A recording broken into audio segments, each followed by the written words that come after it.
Então, gente, aqui um pouco emocionado hoje, depois de um tempo sem gravar vídeos aqui para o canal, né? E também um pouco reformulando esse canal aqui, agora com um tema mais focado num tema que são os lugares sagrados, né? O canal continua com essa mesma pegada esotérica, de astrologia, de terapias, mas eu estou trazendo agora novos temas e resolvi focar nesse tema, que um pouco da minha experiência pessoal também, de lugares que eu já viajei, que eu já visitei, e do conhecimento que eu obtive, que quero começar agora a transmitir para vocês sobre lugares sagrados. Então, hoje eu estou aqui com um amigo, Léo Cruz. Léo é gestor em tecnologia e estudante de pedagogia, e nós vamos começar aqui esse novo episódio com o tema lugares sagrados e como eles se relacionam com tecnologia e internet. E aí, Léo? Interessante, hein? Não é? Boa noite, gente. Boa noite não, oi, gente. Vamos lá. Para mim, eu queria entender primeiro o que são os lugares sagrados. De uma maneira mais generalista, talvez. O que são os lugares sagrados? Boa pergunta, né? Então, lugares sagrados são os lugares da humanidade, né? Lugares que foram ou construídos como templos, por exemplo, ou lugares naturais também, né? Que as pessoas sentiram, sentem ainda, que tem algum tipo de energia diferente ali. É um lugar especial. É um lugar onde naquele lugar ali elas conseguem se conectar melhor com Deus, com a divindade, tem algo espiritual, né? Então esses lugares eles sempre existiram, né, ao longo da história humana.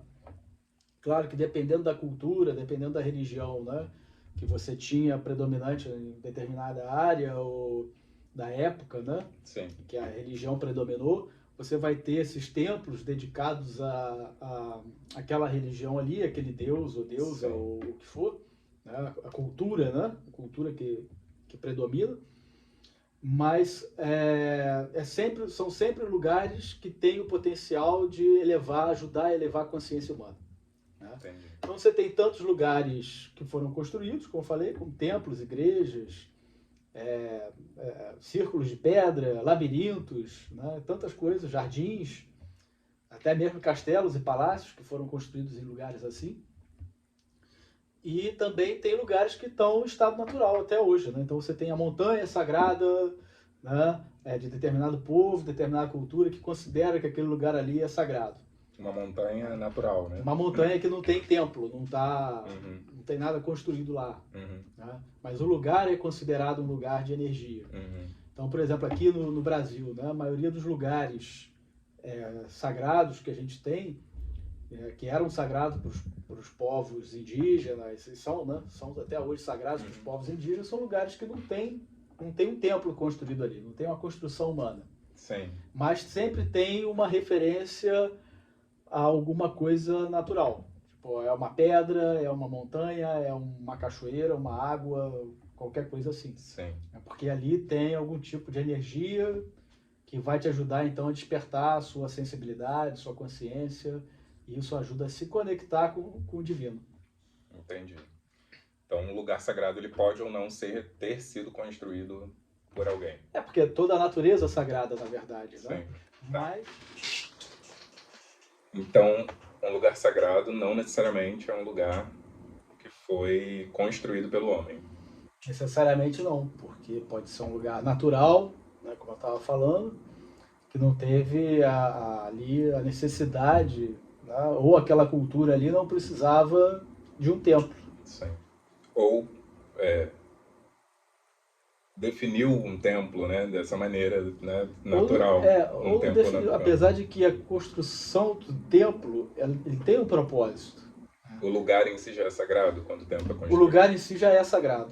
Porque antes de você só se construía, inclusive os romanos tinham essa prática, né? Você só começava, inclusive, uma cidade no lugar, esse lugar era escolhido de acordo com as características ali energéticas do lugar. Não se começava nada ao acaso.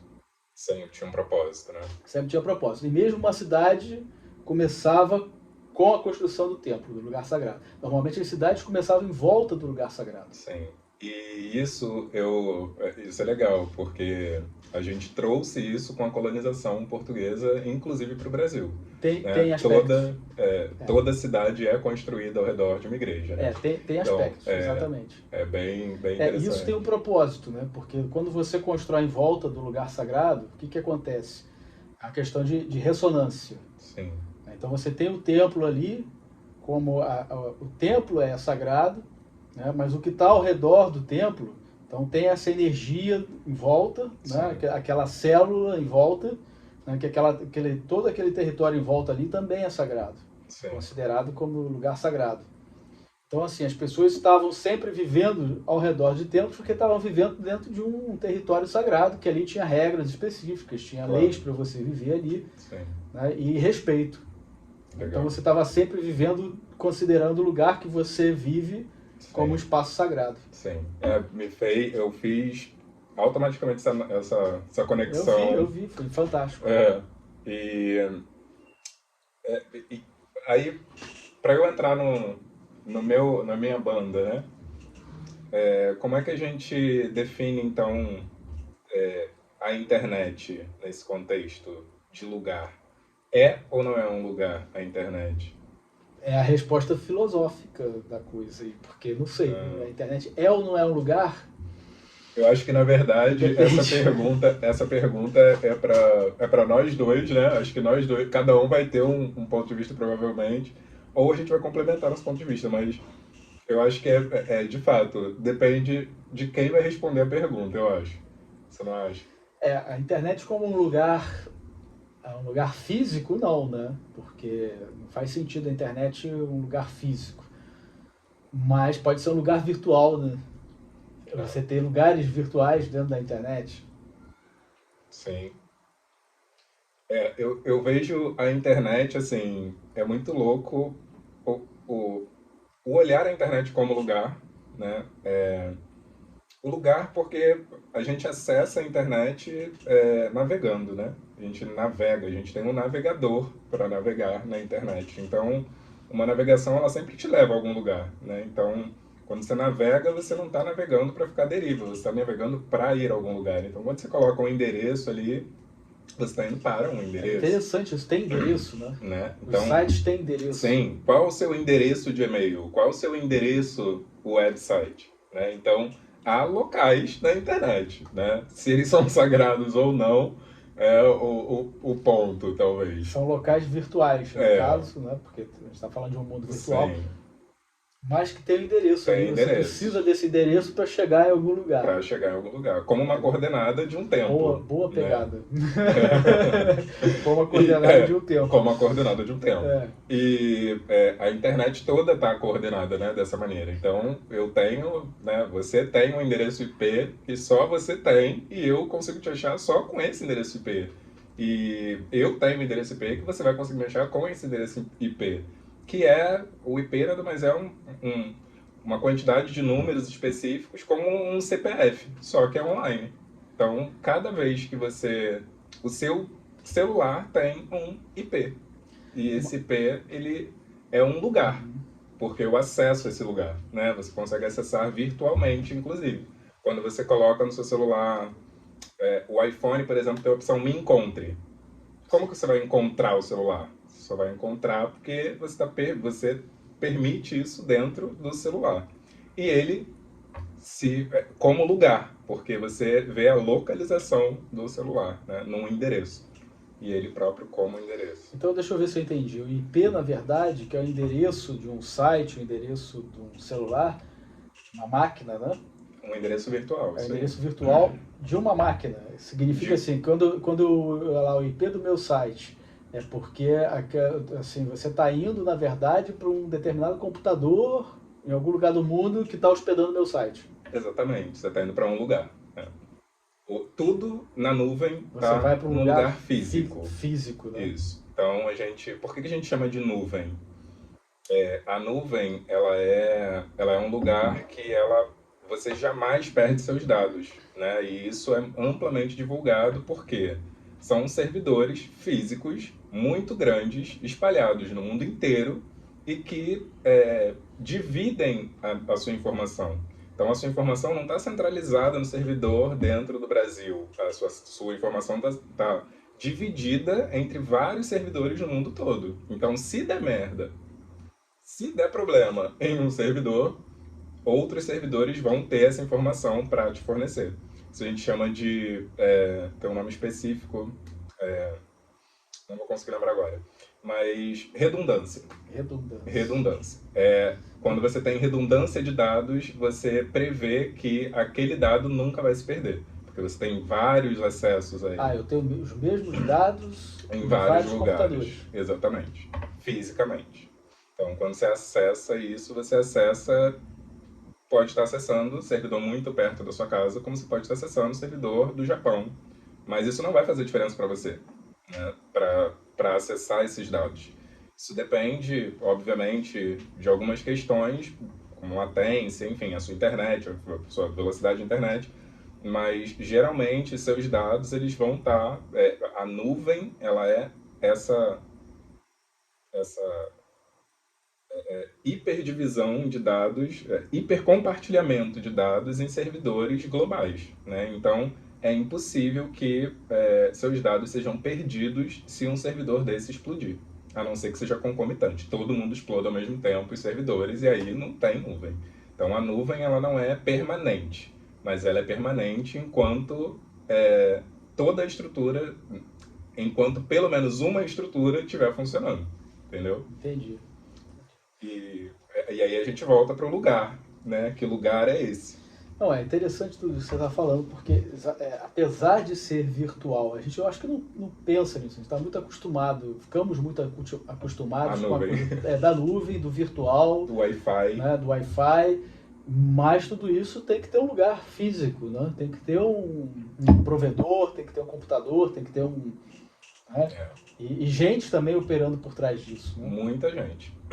Muita gente. E são... quando a gente pensa em servidores, a gente, né, pode pensar em lugares que são extremamente seguros para esses dados. Então, tem uma alta segurança reforçada nesses lugares.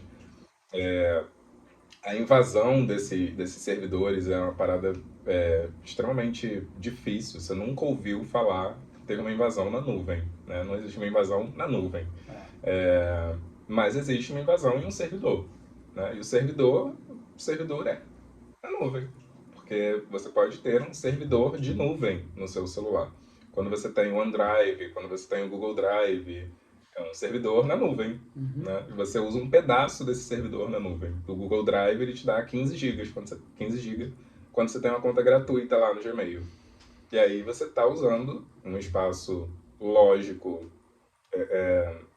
O espaço lógico que eu digo é espaço lógico, o espaço real, né? O espaço real que você ocupa fisicamente é 15 GB.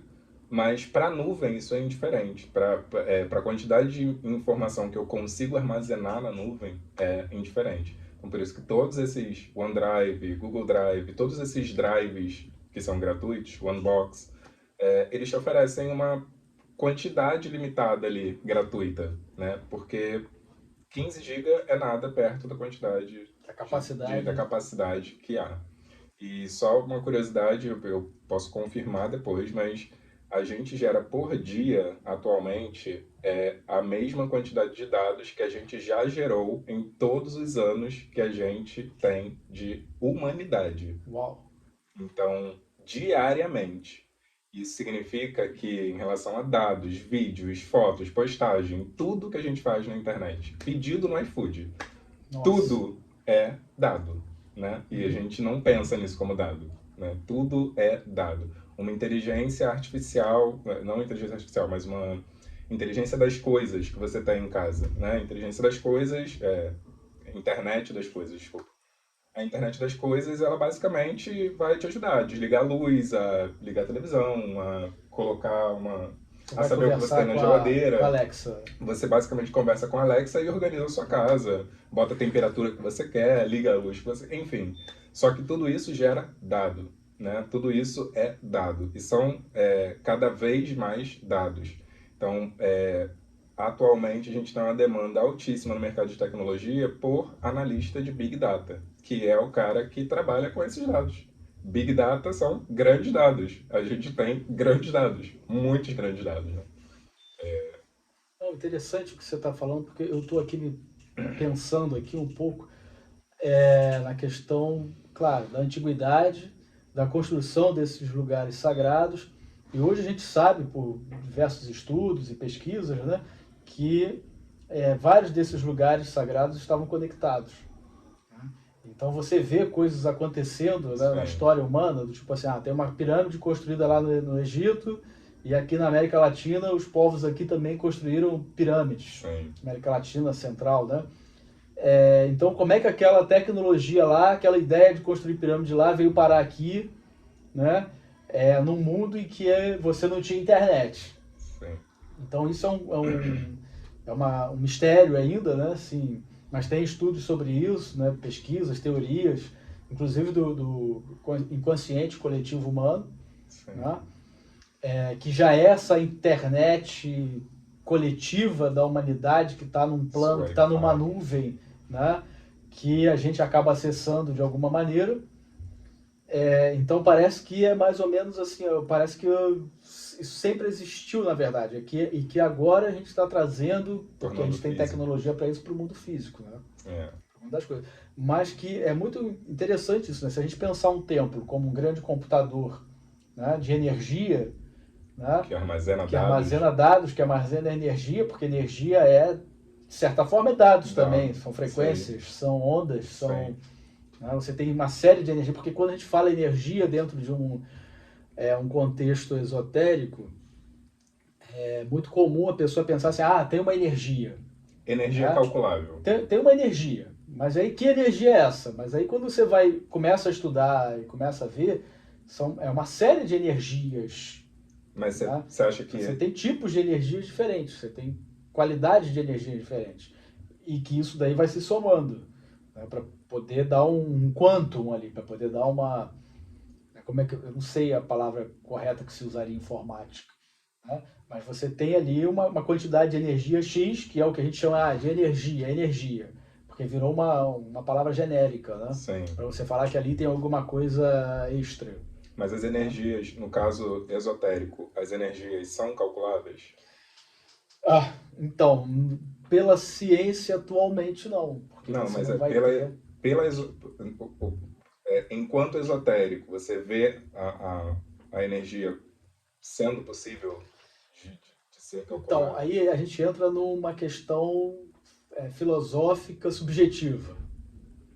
Porque isso tudo vai ser muito subjetivo. Porque a forma como eu sinto a energia, eu percebo, pode ser muito diferente da forma como você percebe.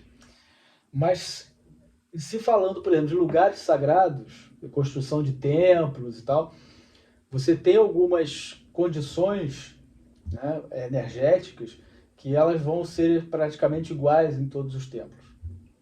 Por exemplo, como a maioria dos templos, eles fazem referência a algum corpo celeste, né? Vamos dizer, ao Sol, né?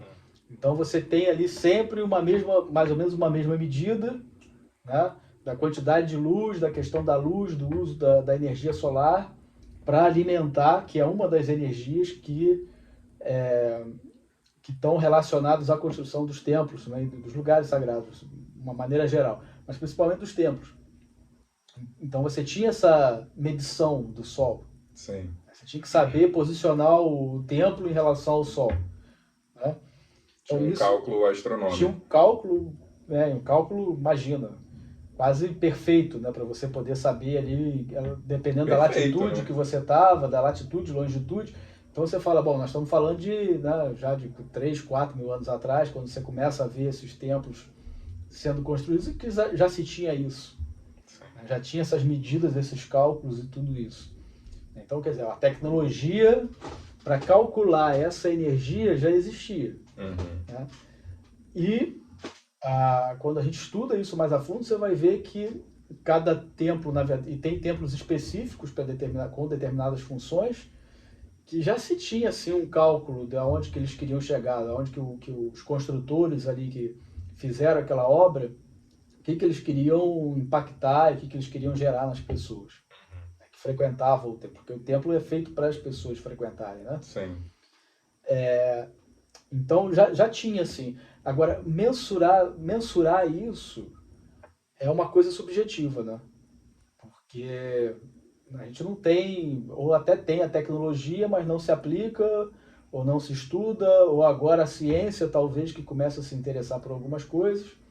Eu não sei se esse é o nome, mas tem não sei se é um aparelho, um tipo de exame, espectrometria, é esse nome? Tem, mas eu acho que isso é muito da área médica, né? Você É. tem a própria ressonância magnética, é uma coisa que vai pegar o magnetismo humano, enfim.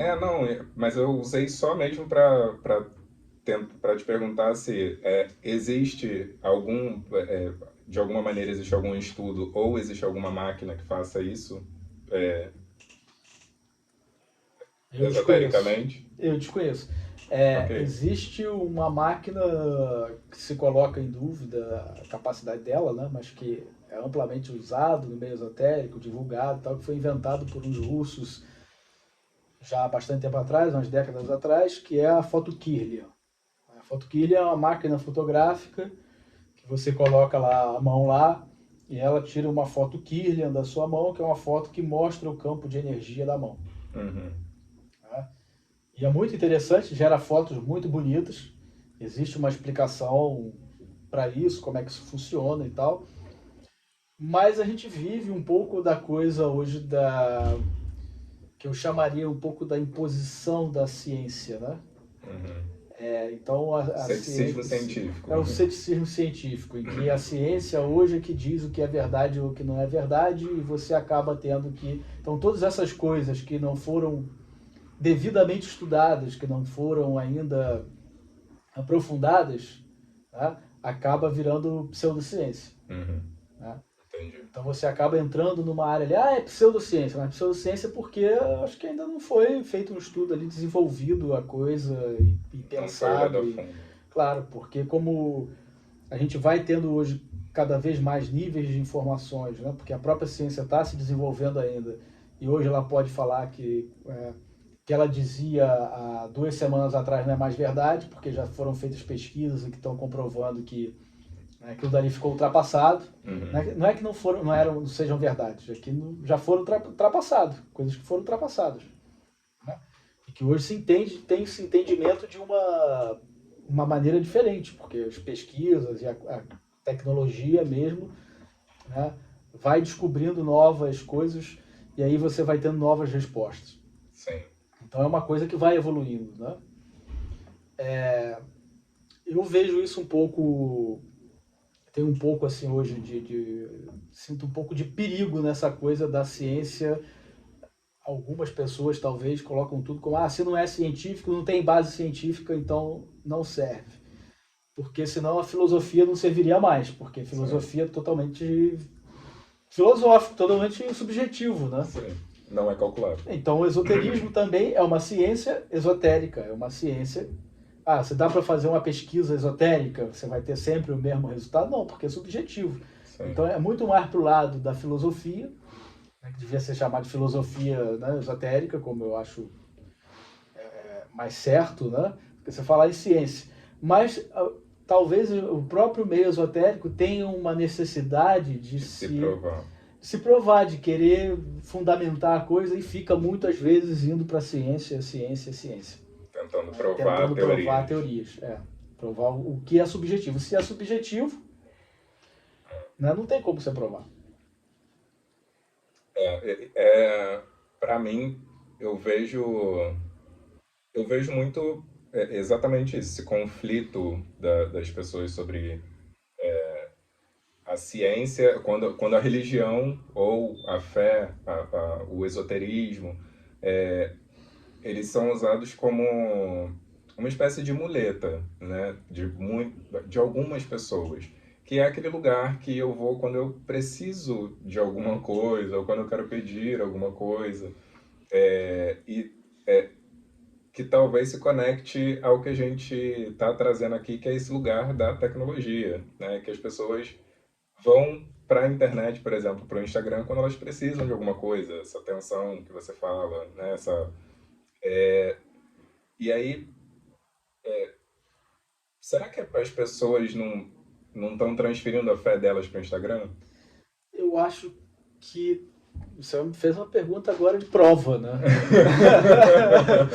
Mas eu acho que pode ser que o ser humano esteja transferindo um pouco da fé que ainda resta, né, pro tecnológico.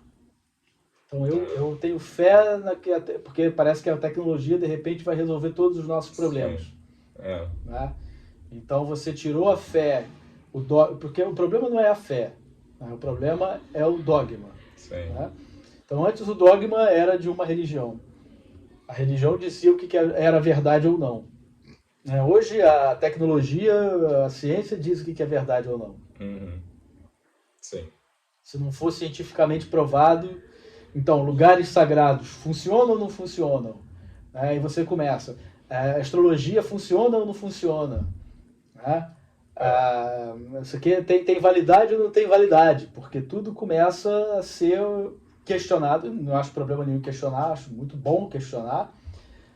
Mas tem coisas que você pode comparar e questionar dentro de um padrão ali, e outras não, né? Eu não posso comparar quem é bom em fazer girafinha, né? A girafa ou o ser humano. Então, óbvio que vai ser a girafinha, vai ganhar de você, por mais tecnológico que você seja. Né? Por mais algoritmos que você crie. Sim, concordo. Então tem um paradoxo na internet, existe um paradoxo sagrado da internet. Paradoxo sagrado da internet. Qual seria o paradoxo sagrado da internet? A internet ser e não ser um lugar intangível. To be or not to be. É ou não é um lugar? Eu acho que se você for comparar com um lugar, por exemplo, a internet é um lugar sagrado. Acho que não. Porque o lugar sagrado está bem definido como um lugar físico, né? Como eu estou trazendo aqui, um lugar físico. Claro, porque aí você pode abrir para o conceito, vamos dizer assim, a viagem da coisa, o filosófico da coisa. O meu corpo é sagrado, então o templo é o meu corpo. Sim, sim. Né? E aí o lugar sagrado é o meu corpo. Claro, o lugar sagrado é o seu corpo, é o seu coração, tal, tudo isso é um lugar sagrado. Mas não é isso que não é esse conceito de lugar sagrado que eu estou trazendo. Estou trazendo lugar sagrado, um lugar físico. Uma estrutura, um lugar físico. Né? Seja natural ou construído. Né? Que isso vai ter ressonância, obviamente, com o seu lugar sagrado físico, seu corpo. Uhum. Né? Isso entra numa visão antiga, do mundo antigo, que se perdeu, né? Que é muito interessante, que é a questão do que está fora está dentro, o que está dentro está fora. Isso é uma lei, inclusive, hermética, né? Que é o que está em cima é igual ao que está embaixo. Né? Isso se aplica a tudo. Então, assim, se você tem um lugar sagrado fora, é porque você tem um lugar sagrado dentro de você. Né? E isso é a visão do mundo antigo. E as coisas estavam em conexão. Então, por isso que um templo, a construção de um templo, né, ele tinha que ressoar com a sua natureza, com quem você é, com o seu corpo. Né? Então, quando você vê, por exemplo, a construção de um templo, as proporções de um templo são harmônicas, né, para poder ressoar com o ser humano, com a natureza humana. Entendi. Então, tem toda uma ciência ali, que aí realmente é uma ciência. É uma arquitetura. Uma arquitetura. Né? Uma arquitetura ali você vai fazer isso daí, você vai montar um templo seguindo aquelas características ali, você vai replicar isso em qualquer lugar do mundo. Mas eu acho que essa fuga da... Você vê que eu fugi da pergunta da internet sagrada. Mas é difícil de responder isso mesmo, né? Não, a internet não é sagrada. Não tem... Internet... Eu acho que enquanto, enquanto lugar sagrado, como você explicou, a internet não tem como ser considerada um lugar sagrado. Talvez a nuvem. Eu recomendo aqui que seja feita uma avaliação, porque a nuvem é física, ela está lá, então vamos dar uma olhada aí. Mas, de qualquer maneira, tirando a provocação, eu acho que existe uma necessidade das pessoas de... Porque lá no Antigo Egito, né, os egípcios, eles entenderam que o rio subia e baixava, e aquilo favorecia plantar papiro. E isso era o que fazia com que eles... fez com que eles prosperassem, né? Tiveram uma civilização de milênios. E eles entenderam isso, obviamente, com observação, com o tempo. Não foi de um dia para o outro que o rio subiu e desceu e falou, ei, dá para plantar. Mas essa harmonia que a gente desenvolveu com o meio ambiente e, de alguma forma, foi sacralizado, né? Porque o Egito, para os egípcios, o Nilo era sagrado, tanto quanto o faraó era muito sagrado, né? E eu precisava venerar o faraó, deixar ele muito feliz para que o rio subisse e descesse, senão não ia ter como plantar. Então, havia havia ali uma relação de fé muito mais ligada à minha subsistência do que propriamente a alguém dizendo que 2 mais 2 é 4 e por isso o Nilo sobe. Sabe? Ninguém tinha dado uma fórmula, ninguém havia trazido uma fórmula, talvez, dizendo, ó, 2 mais 2, 5 mais 2. A fórmula de Bhaskara resolve isso aí, é por isso que sobe, né? E não havia ou melhor, haviam essas explicações matemáticas, havia muito conhecimento no Antigo Egito, mas a gente sabe que só os sacerdotes e os faraós tinham acesso a esse conhecimento, né? A maioria da população não tinha acesso a muita coisa. Então, quem sabia um pouco mais, os hebreus, eram escravizados, porque você precisa esquecer quem você é para você não passar credibilidade para as pessoas que eu já convenci que precisam trabalhar para mim. Então, enfim, estou divagando aqui, mas para chegar aí. As pessoas do Antigo Egito construíram pirâmides, enfim, as pirâmides foram construídas por alguém, mas houve se a gente for pensar aqui na questão científica da coisa, da explicação científica, houve uma comoção nacional, né, para que aquele monumento fosse construído em prol de algo maior, né? E eu acho que essa coisa do... Mais ou menos, depende, né? Porque se quem construiu foram escravos, como dizem, então não tinha comoção nenhuma, tinha chicote. Na verdade, a ideia, o que eu... A comoção era o chicote. Não, o que eu estudei, na verdade, é que as pessoas não foram escravizadas, né? Elas veneravam o faraó. Então, era muito mais sobre entrega e dedicação a alguém que precisa estar muito satisfeito para que o sol nasça todo dia, para que o rio continue, né, sendo rio. E eu acho que, como escravos, eu acho que funciona também, podem ter sido escravos, é uma boa teoria, mas eu acho que, na minha cabeça, funciona muito mais por veneração e essa coisa de não conhecer, talvez, o que há por trás do véu. Eu estou entendendo o que você está falando, mas isso sempre existiu, sempre vai existir, na minha opinião, porque você Sim. tem níveis de consciência diferentes. Né? Eu acho que até agora a nossa discussão aqui, né, onde que, voltando à pergunta principal lá, né, como os lugares sagrados se relacionam com a tecnologia, a internet, é exatamente que a internet, a tecnologia que a gente tem hoje, está proporcionando que esse conhecimento, né, esotérico, conhecimento desses lugares, então isso chegue até as pessoas de uma maneira como nunca chegou antes. Sim. Então isso, de certa maneira, está também criando um impacto na consciência humana. Eu acho que isso é a grande questão. Né? Agora, sempre vai ter níveis de consciência. Você pode entrar na internet para assistir um debate igual o nosso aqui, que a gente está, né, buscando uma conscientização, né, de um papo mais, né, esotérico, cabeça, nerd, sei lá o quê. Como você pode entrar aqui para ficar vendo bobagem também. Sim. Né?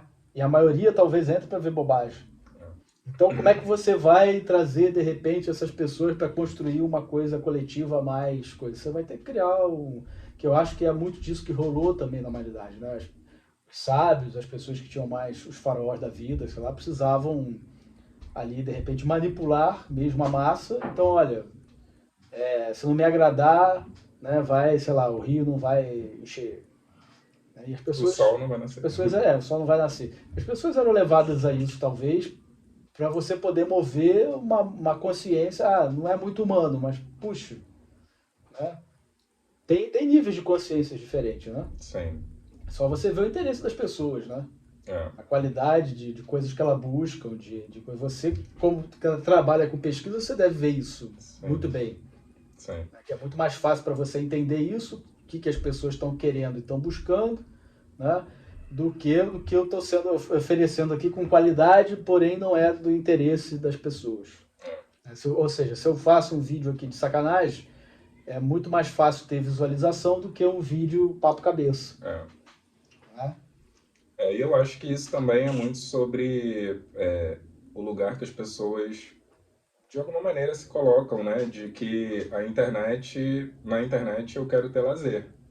E eu vejo muito isso com pessoas próximas a mim mesmo, que, não, internet, celular para mim é lazer, aqui o WhatsApp, Instagram, também. E eu acho que você pode usar como você quiser, o celular é seu, você comprou, não sou eu que tenho que dar dica de como você vai usar. Mas é um instrumento tão poderoso que você só usa para isso, sabe? E é isso que você tá falando. Vai ter gente que vai entrar no YouTube e vai estar vendo, vai estar assistindo esse vídeo, e vai ter gente que não vai estar, que vai estar procurando algum outro conteúdo para ver que não seja isso e que não as faça refletir ou não as faça pensar muito, porque elas já estão com a cabeça que já faço muito. E a gente já faz muito mesmo, né? A gente já vive. Isso é muito. Eu acho que aí, para concluir, né, para ir concluindo o nosso papo, até pelo tempo, Sim. eu acho que a internet ela pode ser esse espaço sagrado, né, ou pelo menos ressoar como alguma coisa aí nesse sentido, né? Não de ser um espaço físico onde você vai para... Mas ela pode ressoar nesse sentido quando realmente ela divulga informações, né? Conteúdos, em que isso pode, na verdade, ajudar as pessoas a evoluírem, né? A consciência, aumentar a consciência, evoluírem, a se tornarem mais conscientes, né? De temas, de assuntos, como, por exemplo, um lugar sagrado, uma coisa esotérica, um assunto esotérico, que pode te ajudar a se elevar como pessoa, como ser humano. Sim. Então, eu acho que aí sim a internet pode ser um espaço de debate, um espaço de conexão com o sagrado. Não um espaço sagrado em si. Um pseudo lugar sagrado. Não um espaço sagrado em si, né, como seria um templo. Sim. Mas como um local virtual de encontros e de debates onde você pode expor ali informações, né, que ajudem a aumentar o nível de consciência. Sim. Aí sim nós teríamos um espaço sagrado na internet, por que não? Eu acho que a internet ela tem essa muita gente que acaba estando conhecendo hoje lugares sagrados, né, que sabem da existência desses lugares, conheceram por causa da internet também, né? Não sei se a gente falou. Eu acho que a internet pode, nesse sentido, também auxiliar isso, né? Tipo assim, é diferente de você ler ou ver um vídeo sobre Machu Picchu do que você ir lá e sentir, experimentar o que é que acontece lá. Né? Então, são coisas completamente diferentes. Mas a partir do momento em que você vê um vídeo, que você começa a ter informação, você começa a buscar informação, você pelo menos tem a curiosidade da coisa, né? Do tipo, realmente tem alguma coisa lá diferente, ou pode ser que exista. Uhum. Então eu quero ir lá, né? Provoca essa sensação, né? Eu quero ir lá ver. Sim. Né? Então acaba que pode provocar pessoas a realmente viajarem, né? Fazer a experiência, e isso, de certa maneira, mudar elas, né? Ajudar. Sim. Se elas forem com essa intenção, obviamente, né? Porque pode ir só como turismo também e não acontece nada, né? Fui lá, vi, tirei foto, postei no Instagram e é o máximo que eu consigo. Mas isso é o nível de consciência da pessoa, né? E eu diria que a internet e talvez a tecnologia, porque aí a gente coloca em tecnologia câmera de segurança, alarme em templos sagrados, enfim. E a internet como esse lugar de divulgação, conexão, preservação, porque, né, quanto mais olhos naquele lugar, mais difícil é de você deteriorar ele, né, de você acabar com ele. Então eu acho que os lugares sagrados, eles são, talvez a internet, a tecnologia tenham ajudem a fomentar, preservar, ajudar Tenho dúvida, eu acho que ajuda muito. a manter esses olhares, esses holofotes no lugar que não teria, talvez, porque o lugar sagrado, ele, pelo que eu entendo da sua fala, o lugar sagrado ele vai totalmente contra a ideia do cristianismo, ou não? Não. Mas o cristianismo não ia aceitar a ideia de lugares Não, sagrados. não só aceitou, como um dos maiores, talvez não vou falar talvez a maior, porque eu não tenho esses dados aqui precisos, né? Mas o cristianismo acho que detém hoje talvez um dos maiores, a maior quantidade de lugares sagrados talvez na humanidade. Não, mas eu digo lugares sagrados. Não estou certo dessa informação que eu falo, não, mas pode ser que seja, né? Pelo tamanho. Não, o cristianismo com certeza. O cristianismo em si, né? Porque aí envolve tudo que é cristão. Porque não é qualquer igreja que foi construída em locais sagrados. Então, era essa a minha pergunta. Tem várias igrejas que foram, igrejas cristãs, católicas principalmente, que foram construídas em locais sagrados, inclusive sobrepondo-se a lugares sagrados mais antigos. Uhum. Então, isso é um processo que aconteceu na religião católica, né? Em que eles chegavam, por exemplo, em um local ali que já tinha uma cultura, que tinha uma religião, alguma coisa assim, diferente da deles, então, em vez de entrar em conflito, passava por um processo que se aculturava aquela religião ali. Sim. Então, onde tinha um templo, eles construíam uma igreja em cima do templo.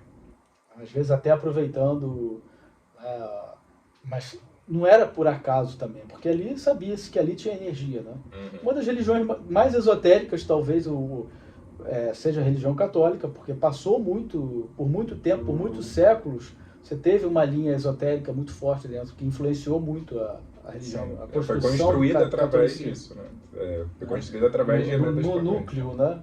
Eu sei que vai ter muita gente que vai discordar de mim, religiosos, porque os religiosos, né, sempre estão muito presos a dogmas, então não vão concordar com isso. Mas, óbvio que você tem um núcleo que é um núcleo esotérico, né? De toda religião tem o seu núcleo esotérico. Na verdade, a minha questão o catolicismo, por exemplo, usando como referência, e aí nada a respeito de religião, é só mesmo só uma referência. Questão de referência. O catolicismo, ele não veria com bons olhos, eu não fiz a pergunta corretamente, não veria com bons olhos esses lugares sagrados pagãos, por exemplo. Né, não, exatamente, era pagão. Então, isso a que me refiro, né? Esse processo também, né, de eliminar o diferente, eliminar o outro, eliminar o que não é correto, ou esse processo de construção todo de 2000 anos atrás, ele passa pelo lugar do não questione, né, não me questione, apenas me obedeça, ou não me questione, apenas acredite. Acho que essa é a melhor. Apenas acredite. E eu acho que talvez, e aí é só uma provocação, talvez essa necessidade de provação que você disse que os esotéricos têm hoje seja justamente uma rebarba disso, né?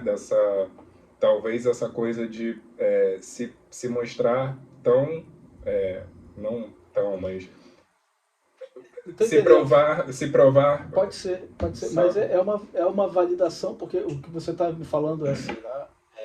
Eu acho que até isso depois seria um outro tema para a gente discutir, eu não queria estender muito por causa do tempo. Vamos parar. Mas toda vez que você tem uma nova religião, né, isso é histórico, você vai pegar a história e você vai ver isso. Toda vez que vem uma nova religião, que chega uma nova religião, ela vai se sobrepor à religião antiga. Sim, ela vai tentar usar elementos e vai... porque ela traz uma nova cultura, com novos elementos ali, com novos símbolos e tal. Então ela vai tentar se impor, né, se sobrepor à religião antiga. Então ela pega aqueles símbolos da religião antiga e transforma nos símbolos dela, que fazem sentido para essa nova cultura. E se hoje a ciência está assumindo, né, esse papel que era antigamente das religiões, então você vai ter hoje a ciência se sobrepondo às religiões. Então, assim, não tem fundamento científico, não serve. Né? Não tem pesquisa científica dizendo que prova, então não serve. É um cuidado que a gente tem que ter. Né?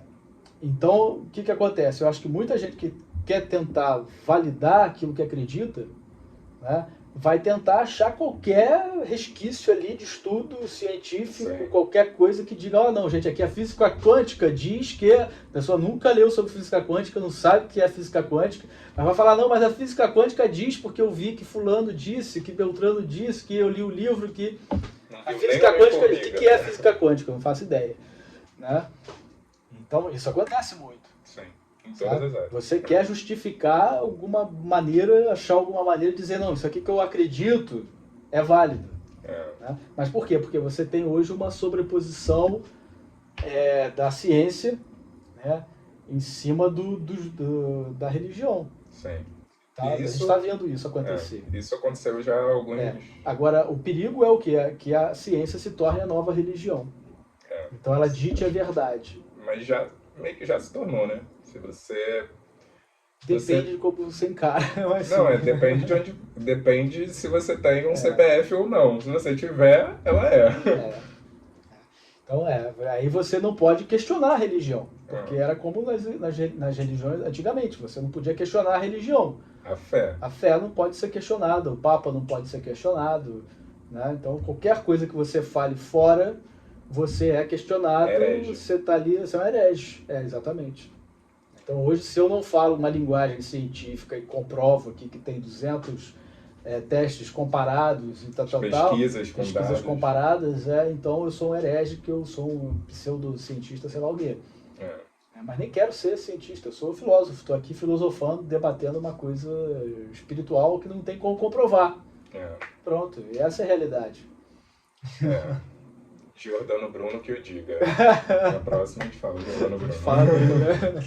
Então, vamos lá, a internet é um lugar ou não é um lugar? Eu acho que a internet é um caminho. É um caminho. Mas um caminho é um lugar. Eu acho que a internet é um paradoxo sagrado. Então. Gente, a gente vai ficar nesse paradoxo sagrado aqui. Caminho do paradoxo sagrado. Tá bom? Então, comentem aí embaixo o que vocês acham do paradoxo sagrado da internet. Dos lugares sagrados. Tá bom? E vamos lá, até a próxima. Muito obrigado, Léo. Beijos. Valeu. Obrigado. Tchau. Adorei. Espero que vocês gostem. Da próxima a gente fala mais. Abraço. Dedão.